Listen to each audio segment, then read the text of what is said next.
अस्सलाम वालेकुम नाजरीन, मैं हूं आपका होस्ट समीउल्लाह और आप देख रहे हैं ट्रेड टॉक्स शो। आज के शो में हम आपको कैसे बिजनेस एक ऐसी इंडस्ट्री की दुनिया में लेके जा रहे हैं जहां सिर्फ लकड़ी से फर्नीचर नहीं बनता बल्कि फ़न, खूबसूरती और पायदारी की कहानियां सुनाता है। जी हाँ, मैं और मेरी टीम इस वक्त वुडको फर्नीचर पर मौजूद हैं जहां ख्वाब तराशे जाते हैं। तो आइए वुडको फर्नीचर के ओनर से मिलते हैं और उनसे जानते हैं उनका सफ़र, उनकी कामयाबियां और वो राज जो इस कारोबार को खास बनाता है।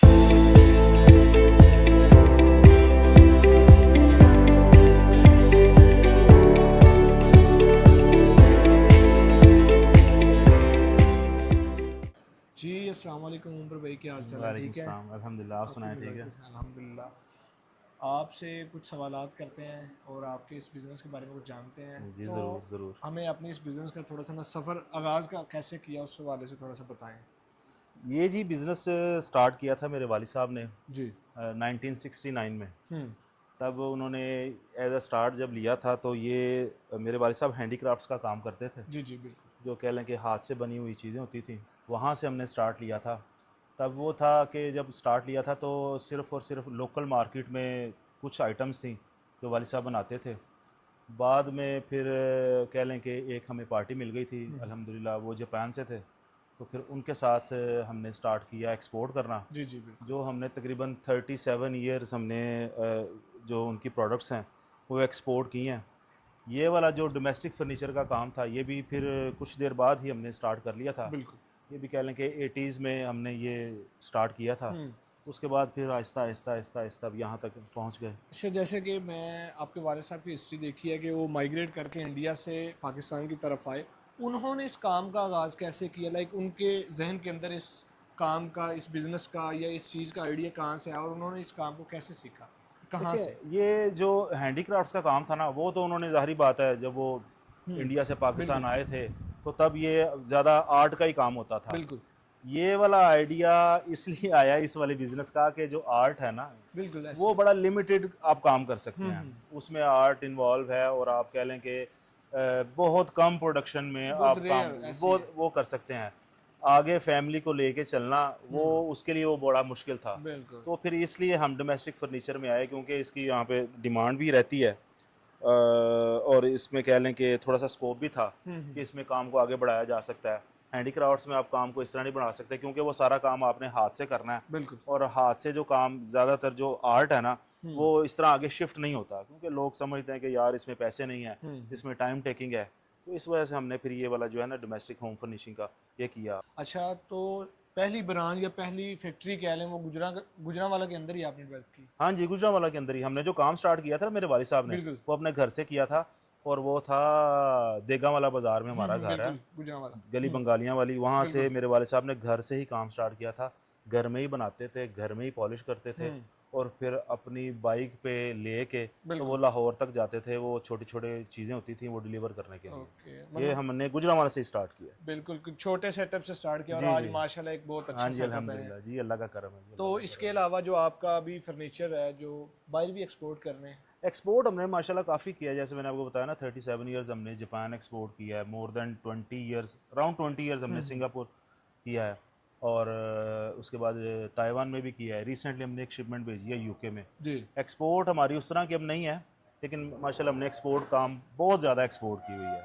मतलब अब एक्सपोर्ट कम करने की क्या वजूहत है इसके पीछे? एक्सपोर्ट हमने नहीं कम की, एक्चुअली हम जिसको एक्सपोर्ट करते थे ना, जी जी। जापान में हम जिस बंदे को एक्सपोर्ट करते थे, जापान में आपको पता होगा कि हम्म। एक आपका एक बच्चा होता है। बिल्कुल। जापानीज़ जो हमारा कस्टमर था उसका एक बेटा था। हम्म। उसने इस काम को आगे नहीं फॉलो अप किया, नहीं परसू ओके। किया। वो उस बंदे की डेथ हो गई, तो ओके। हमारी एक्सपोर्ट भी उसके साथ ख़त्म हो गई। खत्म हो बाद गया। में हमने कोशिश की है एक दो और पार्टियों के साथ जापान में काम करने की, लेकिन हम्म। हमारा उनके साथ जो है ना वो इस तरह का कॉन्ट्रैक्ट नहीं हो सका। बिल्कुल। सिंगापुर में भी ऐसे ही था कि सिंगापुर हम जिस बंदे को एक्सपोर्ट करते थे, हम्म। सिंगापुर गवर्नमेंट ने उसको माशाल्लाह वो सीनियर सिटीज़न हुआ है तो उसको इतनी उन्होंने वहाँ पे वो मराद दे दी, उसने वैसे ही काम छोड़ दिया। उसका भी एक बेटा था, वो अच्छा। कह लें कि वो इस बिज़नेस में नहीं आया, हम्म। तो वो भी ख़त्म हो गया। वैसे भी वो सॉलिड वुड का काम करते थे। सॉलिड वुड का काम अब पाकिस्तान में करना बहुत मुश्किल हो गया ओके। क्योंकि लकड़ी इस तरह की लकड़ी की अवेलेबिलिटी नहीं है। तो क्या स्पेशलिटीज़ हैं वुडको फर्नीचर की बाकी?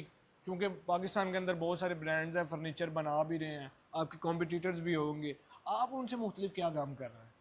आप अगर हमारे शोरूम में देखें ना, यहाँ पे पूरा एंड जैसे ही आप एंटर होते हैं, एंटर जी। होने के बाद आप सारा अगर विजिट करें, आपको हमारे शोरूम में लकड़ी के अलावा कोई चीज़ नज़र नहीं आएगी। बिल्कुल। तो जैसा हमारा नाम है वैसे ही हमारा काम है।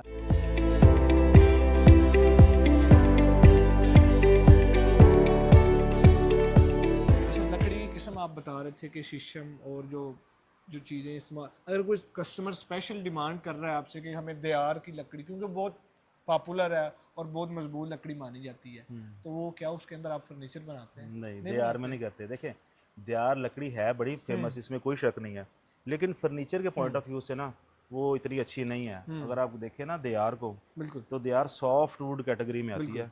देयार जो है वो हार्ड वुड कैटेगरी में नहीं आती। बिल्कुल। देयार के दरवाजे वगैरह बनते हैं, वो लोग बनाते हैं, हम्म। उसके लिए ठीक है। फर्नीचर के लिए हम रेकमेंड नहीं करते, वैसे लोग बना भी लेते हैं। बिल्कुल। अच्छा, अच्छा, इसके अलावा आपकी इस वुड को फर्नीचर के अंदर कौन कौन सी प्रोडक्ट्स ज़्यादा जो है ना सेल हो रही होती हैं? कौन बेड हैं, सोफे हैं, इस हवाले से थोड़ा सा ज़रा अगर बताएं। हमारे पास जो टोटल हमारी जो कह लें कि सेल है ना, उसका 80% आप ये कह लें कि लोग जो शादियों पे फर्नीचर लेते हैं ना, जी। ये वही है। 20% अपने घरों के लिए डोमेस्टिक वो परचेज़ करते हैं। ज़्यादातर हमारे पास शादियों का ही आता है, और उसमें डिपेंड करता है, बेड है, सोफ़ा है, डाइनिंग है, सेंटर टेबल है, वार्डरोब है, बुफ़े हच है, और जो भी कह लें कि घर की ज़रूरियात में ज़रूरियात होती हैं, जो वो इस्तेमाल वाली में आइटम होती हैं। अल्हम्दुलिल्लाह सभी चलती हैं हमारे पास। इसके अंदर कौन कौन सी स्किल आपको रिक्वायर्ड होती है, कौन से लोगों को आप हायर कर रहे होते हैं? ज़्यादातर तो हमारे पास देखिए जी, ये अभी अभी जो सिनेरियो चल रहा है ना, इसमें इस फील्ड का नया बंदा ढूंढना बहुत मुश्किल है, बहुत क्योंकि मुश्किल है लोग ये क्योंकि काम अब करना सीख ही नहीं रहे। नर्सरी नहीं है इस काम की। मतलब आने वाला वक्त थोड़ा मुश्किल हाँ, होने वाला मुश्किल है है, क्योंकि लेबर के लोग हवाले सीख से। नहीं रहे। लेबर के हवाले से मुश्किल काम है, ये सालों लग जाते हैं ये काम सीखने में।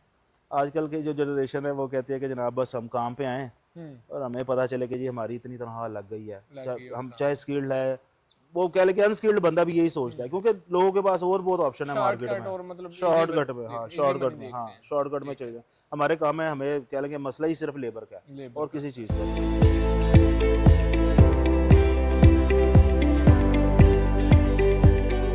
अच्छा, और उमर भाई, इसी के साथ आपके फर्नीचर की कोई ख़ास बात जो आपके कॉम्पिटिटर से मुख्तलिफ बना रही है, या कुछ सिग्नेचर चीज़ ऐसी है जो स्पेशल आप ही सिर्फ तैयार कर रहे होते हैं?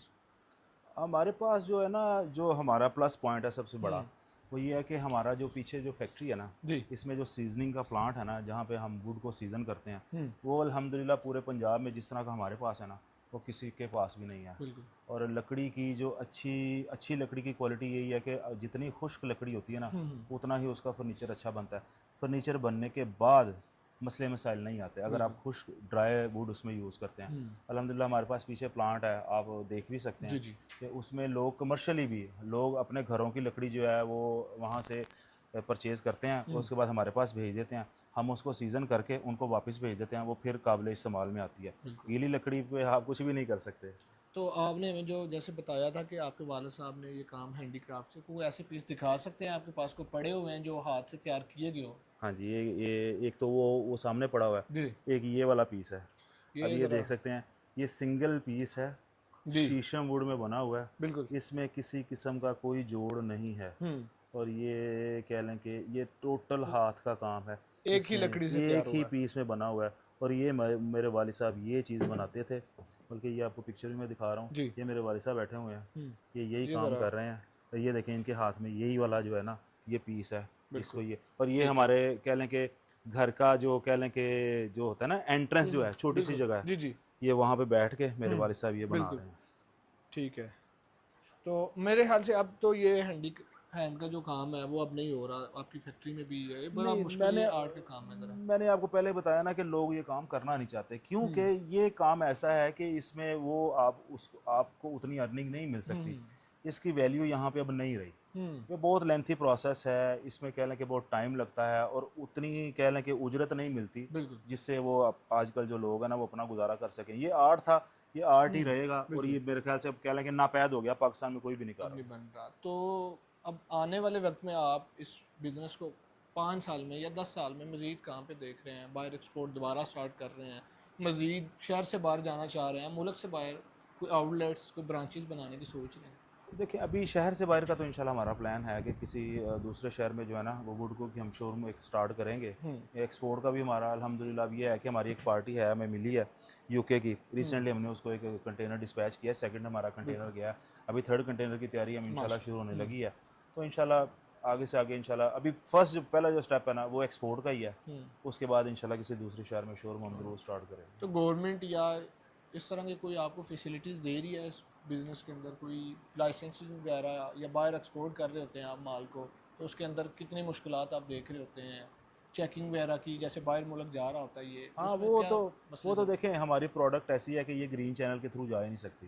हमारा कंटेनर जब पोर्ट पे जाना है तो ये 100% श्योर है कि वो चेक होना ही होना है, एएनएफ ने इसको चेक करना ही करना है।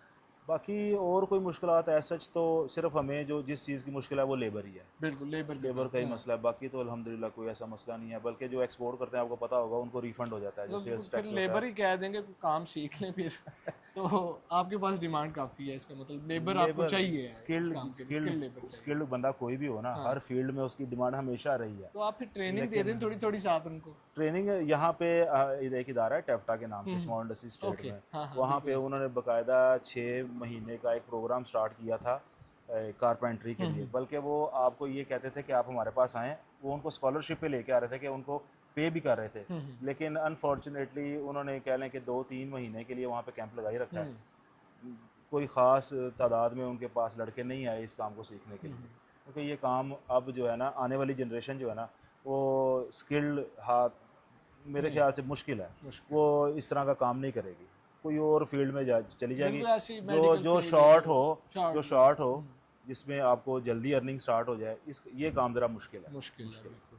तो जो नया कारोबार नौजवान या जनरेशन जो स्टार्ट कर रही है उसके लिए कोई मशवरा, उनको क्या मशवरे देंगे आप, मतलब ये काम स्टार्ट करना चाहिए नहीं करना चाहिए, जैसे कि आप बता रहे हैं कि मुश्किल काम है, तो फिर इस हवाले से ज़रा। देखिए मैन्युफैक्चरिंग के लिहाज से तो मुश्किल है, अगर आपको है ना कि नई जनरेशन को ये पैगाम दिया जाए कि ये काम करना चाहिए, ट्रेडिंग में वो कर सकते हैं, मैन्युफैक्चरिंग में बहुत मुश्किल है, जितनी देर तक आपके पास एक्सपीरियंस नहीं ना होगा मशीनरी का, रॉ मटेरियल का, लेबर का, स्पेस का, डिस्प्ले का, ये आपको एक्सपीरियंस नहीं होगा, आप नहीं कर सकते।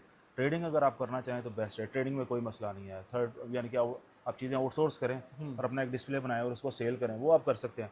मैन्युफैक्चरिंग के लिए ये ज़रा थोड़ा सा कह लें कि टफ़ इसलिए है कि ये एक ऐसी फील्ड है कि अब अगर आप हमारे शोरूम में देखें ना, हमारे पास मोर देन 100 आइटम्स हैं। अब 100 आइटम्स को डिज़ाइन करना, उनके लिए मटेरियल लेके आना, लेबर को काम देना, उनसे काम लेना, ये मुश्किल है। ट्रेडिंग में कोई मसला नहीं है, ट्रेडिंग आप कर सकते हैं, उसमें यह है कि इतना मुश्किल नहीं है जितना मैन्युफैक्चरिंग है। ट्रेडिंग मुश्किल है लेकिन इतनी नहीं है। ट्रेडिंग में आपको यह है कि आप थर्ड पार्टी से जाएँ, सामान परचेज़ करें, ला के डिस्प्ले करें और अपना मार्जिन रख लें।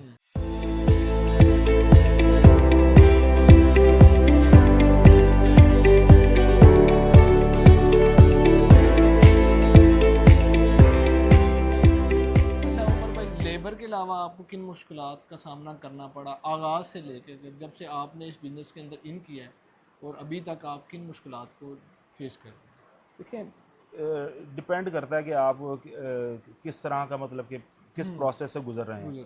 फ़िलहाल तो देखें आपके पास अगर मटेरियल हो, आपके पास स्पेस हो, मशीनरी हो, लेबर ना हो, कुछ भी नहीं कर सकते। ऐसी ठीक है ना, कोई एक एलिमेंट भी मिस है? हाँ मिस नहीं हो सकता। मटेरियल आपको मार्केट से मिल जाएगा, ठीक है ना, स्पेस आपके पास है, मशीनरी आपको मार्केट से मिल जाएगी, लेबर कहाँ से लेके आए? स्किल्ड लेबर को ढूंढना ही मसला है, बाकी और कोई ऐसा मसला नहीं है अल्हम्दुलिल्लाह। अच्छा उमर भाई, कोई मशहूर शख्सियत मीडिया से रिलेटेड या आपको जो शख्सियत पसंद है, जो सेलिब्रिटी है, उसके लिए अगर आपको मौका मिले कुछ डिज़ाइन करने का तो आप करेंगे उसको? हाँ ज़रूर करेंगे। किया हो ये डिज़ाइन तो ऐसा सच नहीं, लेकिन हमारे कह लें कि कस्टमर हैं सुहेल अहमद अजीज़ साहब, बिल्कुल, वो हमसे फर्नीचर परचेज़ करके गए हुए हैं, हमने उनको सप्लाई किया हुआ। जी चलें, बहुत शुक्रिया आपका, आपने अपना कीमती वक्त दिया हमें।